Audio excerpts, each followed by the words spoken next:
잠언 6장 1절에서 19절 말씀입니다. 내 아들아, 내가 만일 이웃을 위하여 담보하며 타인을 위하여 보증하였으면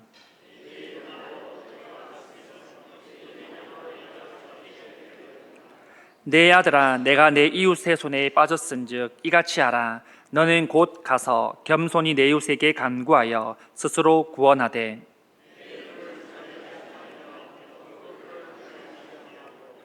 노루가 사냥꾼의 손에서 벗어나는 것 같이 새가 그물 치는 자의 손에서 벗어나는 것 같이 스스로 구원하라.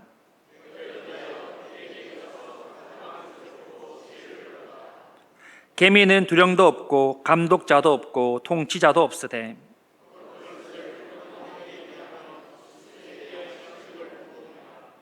게으른 자여, 내가 어느 때까지 누워 있겠느냐? 내가 어느 때에 잠이 깨어 일어나겠느냐?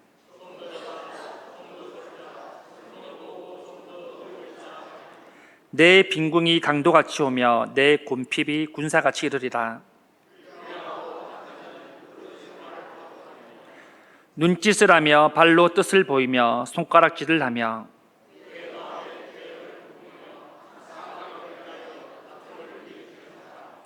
그러므로 그의 재앙이 갑자기 내려 당장에 멸망하여 살릴 길이 없으리라.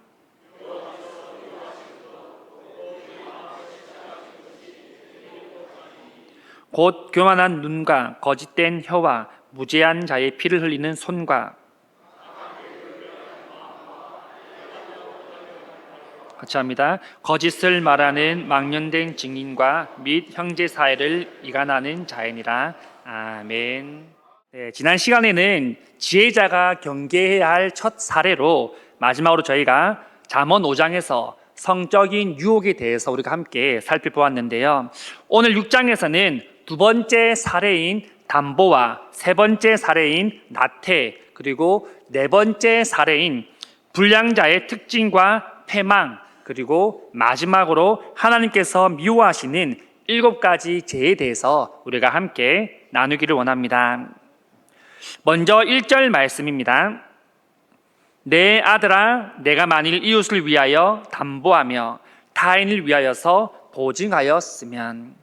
솔로몬은 지혜자가 경계해야 할 두 번째 사례로 담보 행위에 대해서 말하고 있는데요. 이 담보 행위는 무책임한 담보 행위를 뜻합니다. 제대로 알아보지 않고 그냥 담보를 서는 경우죠. 많은 사람들이 이렇게 담보를 서는 일에 있어서 그 사람의 갚을 능력이나 그 사람의 형편이나 또는 여러 부분들에 대하여서 신중하게 고민하지 않고 설 때가 많이 있다라는 것입니다.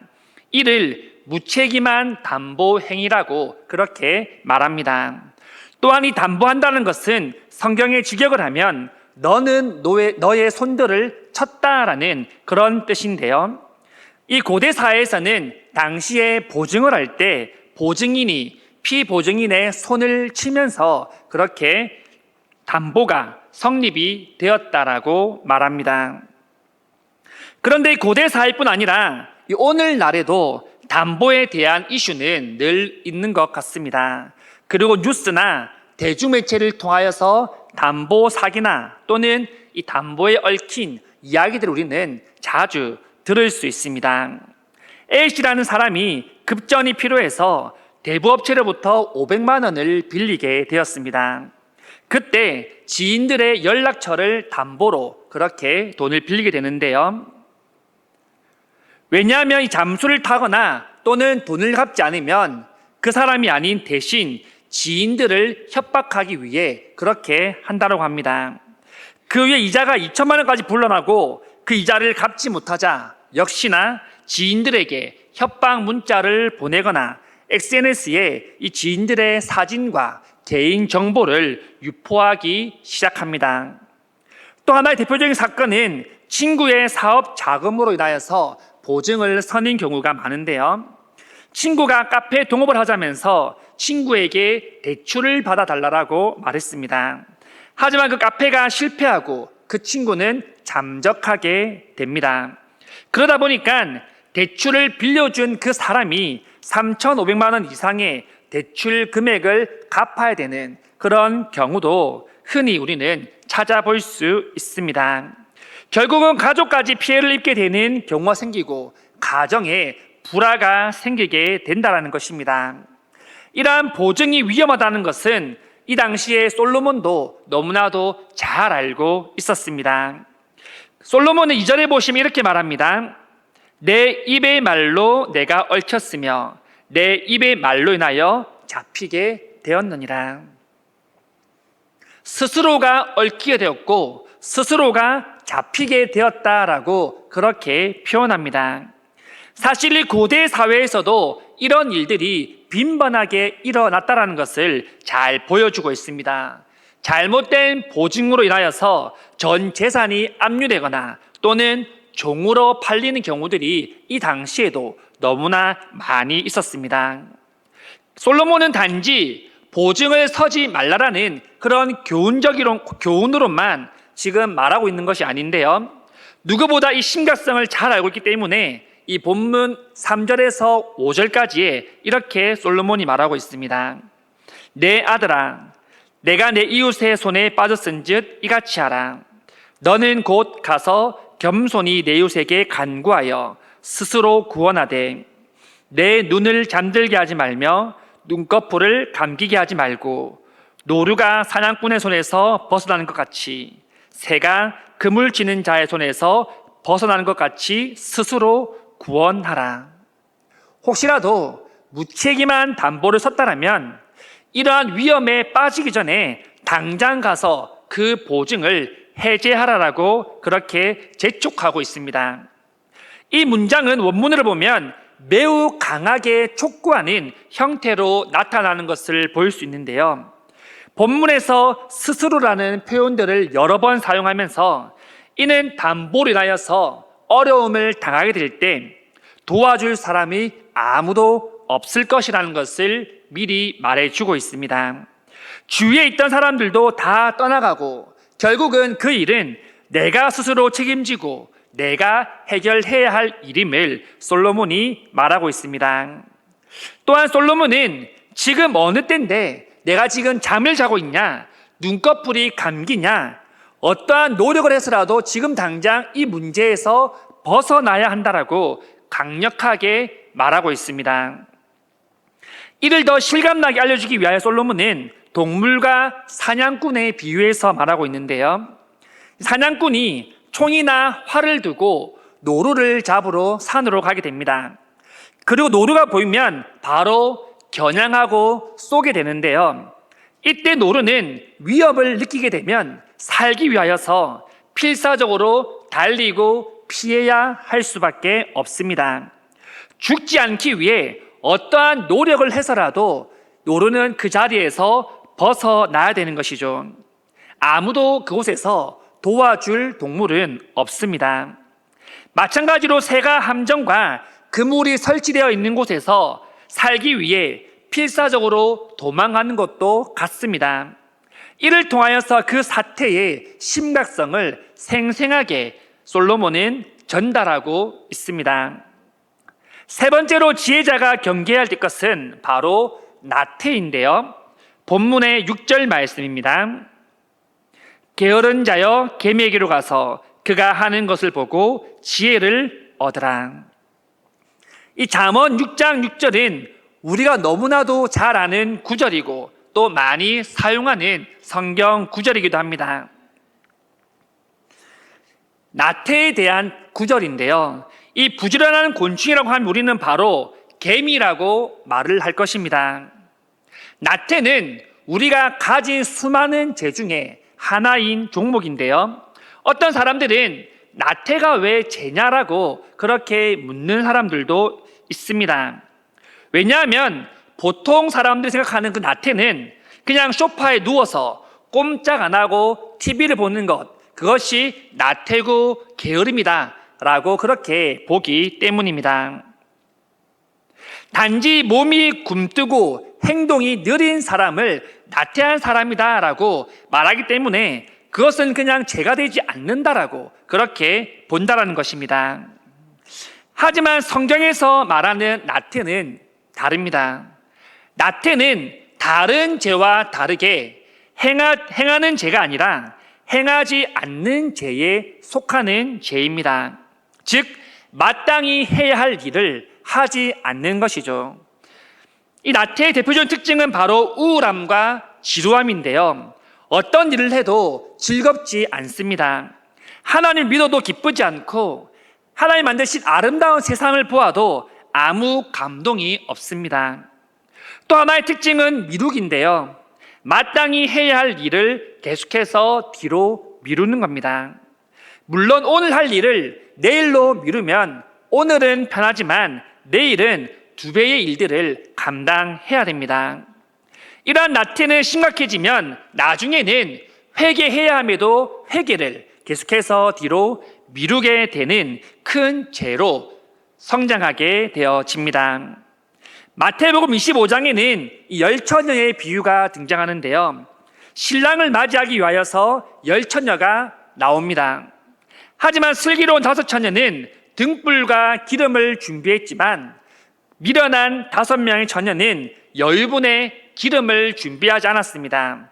나중에 필요하면 사러 가면 되지라는 그런 마인드인 거죠. 결국 여유분의 기름을 준비하지 못하여서 신랑이 갑자기 왔을 때 신랑을 맞이하지 못하고 그 잔치 자리에 참여하지도 못하는 것을 우리는 너무나도 잘 알고 있습니다.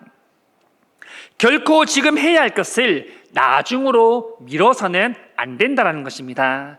늘 깨어서 미리 준비하는 삶을 살아갈 수 있기를 간절히 소망합니다.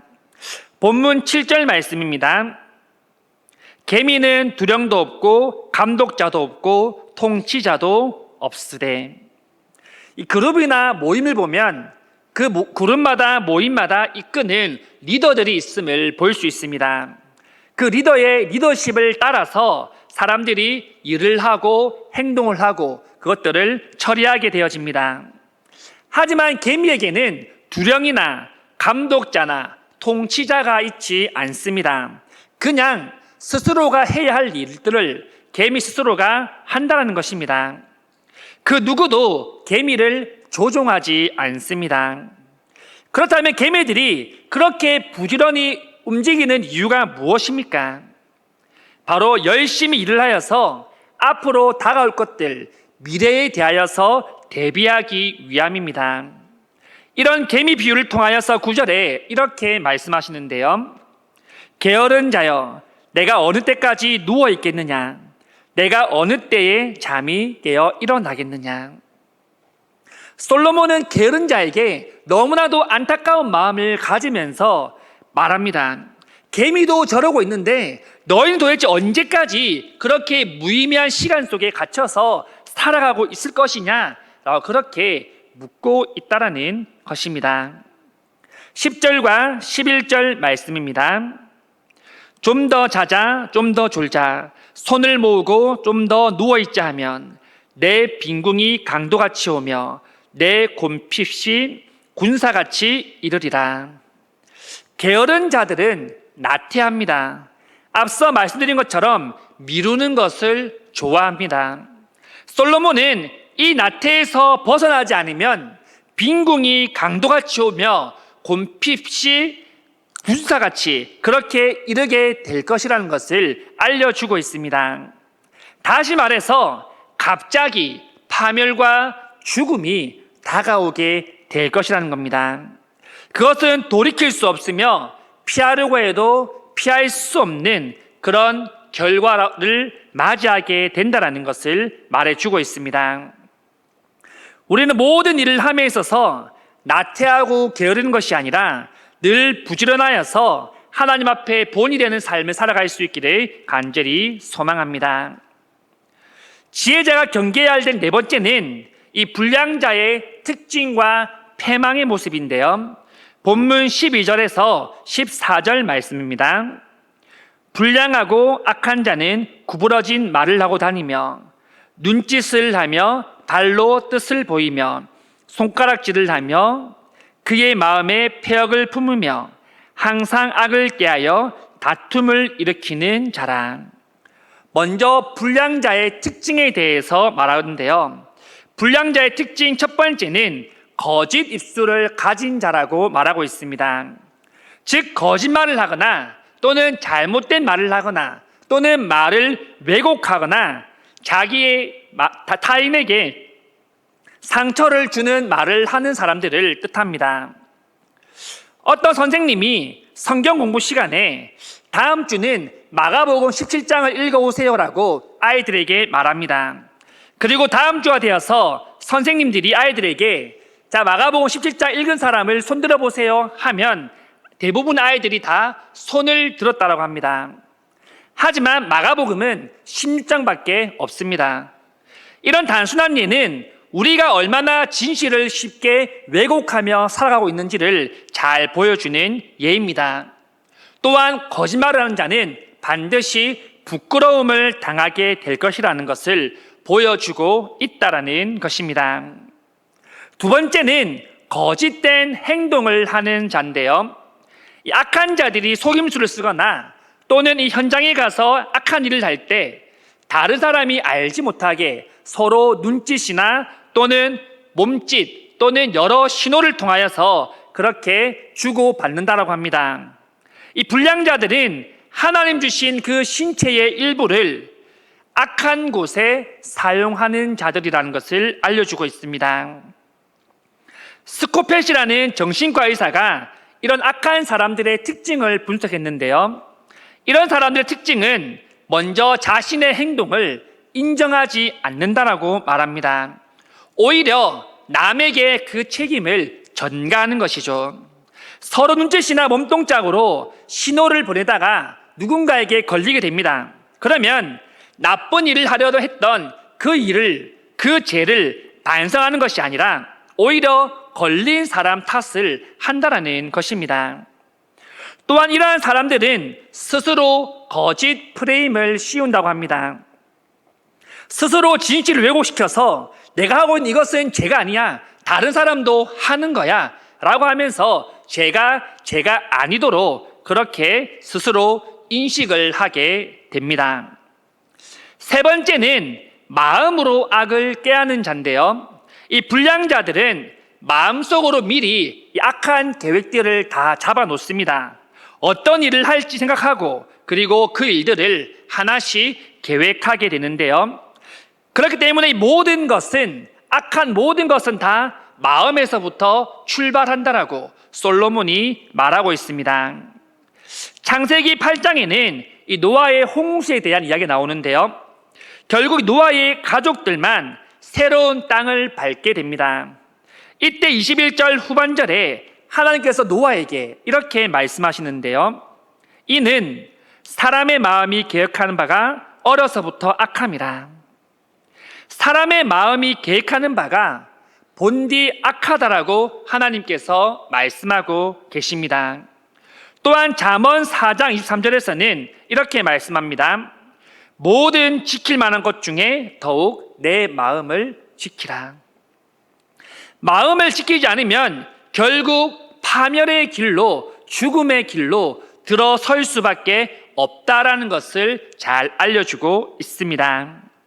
15절 말씀입니다. 그러므로 그의 재앙이 갑자기 내려 당장에 멸망하여 살릴 길이 없으리라. 이는 불량자의 패망에 대해서 말씀하고 있는데요. 결국은 갑작스러운 재난을 만나거나 또는 순식간에 파멸되는 일을 당하여서 결코 회복할 수 없는, 돌이킬 수 없는 그런 일들을 당하게 될 것이라는 것입니다.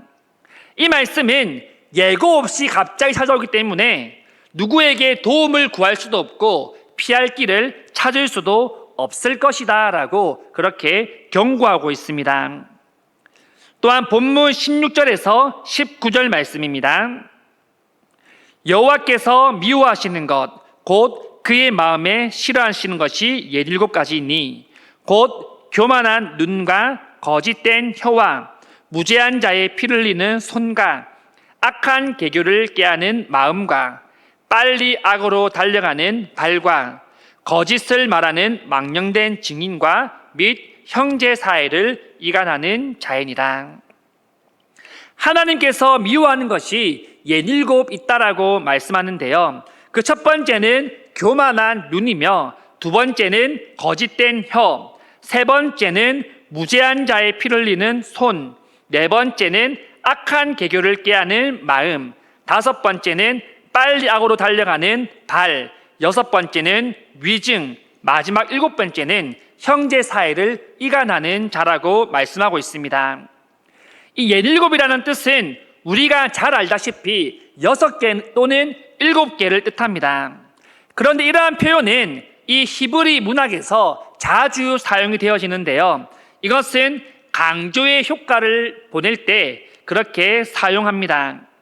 단순히 6개가 아니라 이 7가지가 정말 하나님께서 싫어하시는 죄다라는 것을 강조해서 솔로몬이 말하고 있습니다. 먼저 교만한 눈입니다. 하나님께서 가장 먼저 미워하시는 것은 교만한 눈이라고 말씀하시는데요, 사실 눈만 보면 여러분 우리는 그 사람을 알 수 있습니다. 저 사람이 얼마나 교만한 사람인지, 저 사람이 어떤 생각을 가지고 있는 것인지, 저 사람의 눈빛이 어떤 눈빛인지 우리는 단번에 알 수 있습니다. 하나님께서 우리에게 왜 눈을 주셨을까요? 하나님이 만드신 아름다운 세상을 보고 또한 죄의 유혹을 피하게 하기 위하여서 우리에게 눈을 주셨습니다. 우리는 하나님 주신 그 눈을 주신 목적에 따라서 우리는 사용해야 될 줄 믿습니다. 두 번째는 거짓된 혀인데요, 이 말이라는 것은 창이 될 수도 있고 때로는 방패가 될 수도 있습니다. 창이 되면 누군가를 찌르게 될 것이고요, 방패가 되면 누군가를 도우거나 또는 스스로를 방어하게 됩니다. 거짓된 말을 하게 하는 것은 바로 누굽니까? 사탄입니다. 우리가 얼마 전 새벽기도 큐티로 이 열왕기상을 봤었는데요, 열왕기상에서 아합은 이 길르앗 라못을 빼앗기 위하여서 전쟁을 준비하게 됩니다. 이때 예언자 400명에게 물었는데요, 예언자들은 모두 다 전쟁에 나가라고 그렇게 예언합니다. 하지만 미가야 선지자 혼자만 하나님의 뜻이 아니라고 그렇게 말합니다. 왜 같은 선지자들인데 이들의 말이 달랐습니까? 바로 사탄이 그렇게 말하게 했기 때문입니다. 물론 그 사탄의 거짓과 입술도 하나님의 허용 안에서만 가능한 일입니다. 사탄은 거짓 고백을 하게 만듭니다. 진실을 왜곡시키게 만듭니다. 그래서 믿는 자들까지 실족해 만드는 것이 바로 사탄의 계략입니다. 세 번째는 무죄한 자의 피를 흘리는 손인데요, 이것은 단지 누군가를 죽이는 것만에 해당하지 않습니다. 누군가에게 상처를 주는 것 또는 명예를 훼손하는 것도 여기에 다 포함이 됩니다. 요즘은 직접 대면하지 않더라도 이 악플이라는 것을 통하여서 누군가의 명예를 훼손시키고 상처를 주는 사람들이 많이 있습니다. 흔히 그들을 요즘 말로 키보드 워리어라고 부르는데요, 아무것도 아닌 것 같지만 이런 일들을 통하여서 상처받고 목숨을 끊어버린 일들이 비일비재하게 일어나고 있습니다. 우리의 손은 선을 행하며 하나님의 예배하는 손이 다 될 수 있기를 간절히 소망합니다. 네 번째는 악한 계교를 꾀하는 마음인데요, 사람은 겉과 속이 다르다라는 그런 말들을 우리는 참 많이 하지 않습니까? 겉으로 보기에는 정말 정직해 보이고 정말 착해 보이지만 속을 보면 누군가를 시기하고 있고 음모를 꾸미고 있는 이중적인 마음과 그런 태도를 가진 사람들이 많습니다. 바로 바리새인들이 그러하지 않았습니까? 바리새인들은 겉으로는 율법을 열심히 지킨 사람들로 보입니다. 하지만 속으로는 어떻게 하면 예수님을 죽일 수 있을까라는 그런 음모와 계획을 품고 있었습니다. 다섯 번째는 빨리 악으로 달려가는 발입니다. 이는 악을 행하는데 주저함 없이 달려가는 것을 말합니다. 수단과 방법을 가리지 않고 먼저 행동에 나서는 것, 그것이 죄인지 아닌지 보지 않고 무조건 나서는 바를 의미합니다. 여섯 번째는 위증입니다. 위증이라는 것은 거짓으로 증명한다라는 말인데요. 법정에서 자주 일어나는 허위 증언이라는 것입니다. 이는 공동체 안에서 질서를 깨트리게 되죠. 누군가를 모함하기도 하고 거짓을 통하여서 누군가의 평판을 그렇게 무너뜨리기도 합니다. 마지막으로는 형제 사이를 이간하는 자라고 말씀합니다. 이 본문에서 말하는 형제는 단지 가족 사이만 말하는 것이 아닌데요. 우리 모든 공동체도 포함이 됩니다. 우리는 교회에 함께 다니는 사람을 이웃이라고 표현합니다. 교회 내에서 분쟁을 조장하고 또 이간질해서 서로를 싸우게 만들고 미워하게 만드는 그러한 일들을 하나님께서는 싫어하신다라고 분명하게 말씀하고 계십니다. 여러분, 금방 살펴본 일과의 중에 나에게 포함되는 것은 과연 몇 가지가 계십니까? 우리 하나님은 죄를 싫어하시는 분이며 또한 미워하시는 분이십니다. 그리고 특히 이 7가지를 주의하라라고 우리에게 말씀하고 계십니다. 본문을 보면서 우리는 여전히 죄에서 자유롭지 못한 존재임을, 또한 우리의 모든 전인격이 죄에 사로잡혀 있다는 것을 우리는 다시 한번 돌아보게 됩니다. 우리는 늘 교만한 모습으로 살아가고 있고 늘 미루기를 좋아하며 또한 누군가에게 상처를 주는 그런 사람으로 우리는 살아가고 있다는 것입니다. 하지만 우리 예수님은 어떤 분이십니까? 이 땅에 오셔서 왕이시지만 종의 모습으로 섬기시며 겸손의 왕으로 우리에게 본을 보이셨습니다. 죄를 미워하시고 멀리하시고 예수님의 입술에는 거짓이 전혀 없으셨습니다. 하지만 우리가 지은 모든 죄들을 짊어지고 그 십자가에 돌아가시고 대속하셨습니다. 그리스도의 대속으로 말미암아 우리는 죄의 속박에서 떠나서 살 수 있는 줄 믿습니다. 말씀 읽겠습니다. 여러분, 지혜자의 길은 하나님을 경외하는 것이라고 잠언에서 계속해서 말하고 있습니다. 오늘 말씀은 누군가를 정죄하기 위해 주는 말씀이 아닙니다. 우리 스스로 점검하며 우리 스스로가 다시 그리스도 안에서 새롭게 되기 위함인 줄 믿습니다. 하나님 우리를 구원하시기 위해 이 말씀을 주신 줄 믿습니다. 오늘도 우리가 회개하고 믿음의 자리로 돌아가기를 우리 하나님은 원하고 기다리고 계십니다. 이 세상 어떻게 보면 거짓투성이지 않습니까? 우리를 악의 구렁텅이로 계속해서 끌고 가려고 계략을 꾸미며 음모를 꾸미고 있습니다. 믿을 사람 하나도 없다는 말이 현실화가 된 세상이지 않습니까? 하지만 그 와중에 우리 주님만이 유일한 우리의 소망임을 우리의 입술로 고백하는 삶을 살아갈 수 있기를 간절히 소망합니다. 하나님께서 미워하시는 것은 바로 죄입니다. 모든 성도님들이 모든 죄에서 돌이키며 또한 스스로 점검함을 통하여서 죄에서 멀어질 수 있는, 떠날 수 있는 삶을 살아갈 수 있기를 간절히 소망합니다.